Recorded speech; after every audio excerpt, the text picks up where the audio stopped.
নতুন টাকা নিয়ে দেখুন কি বিপাকে পড়লাম। এই যে কোম্পানির লোক টাকা নেবে না, ১,০০০ টাকার নোট। অনেকবার ট্রাই করলাম কিন্তু নেবে না। এত বোঝাচ্ছি তো হবে না। না পারি দেখবেন যে পানি দিয়ে ঘষে দেখাচ্ছে যে নকল টাকা হলে এখানে হলে উঠে যাবে, লেখা উঠে যাবে। তাও নিল না, অনেক কষ্টে শেষমেশ পানি দিয়ে আমি ট্রাই করছি।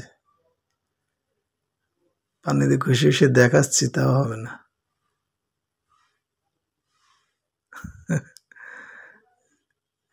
সরকারি নতুন টাকার অবস্থা হলে নেবে না তো নেবেই না, ২ হাত জোর করছে নেওয়া ফ্রি দেওয়ার জন্য। এত বোঝাচ্ছি তো হবে না, নেব না। ওই যে ঠেলে ঠেলে দিয়ে দিচ্ছে আমারে, হাত জোর করছে যে ভাই আমার মাফ করে না, টাকা নিব না।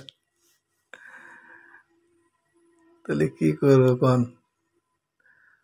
নতুন টাকাই আমার ঠেলে ফিরাই দিচ্ছে, নেবে না। নিল না তো নিলই না, কাছে ৫০০ টাকার নোট দেন, আমি ওটা নেব না।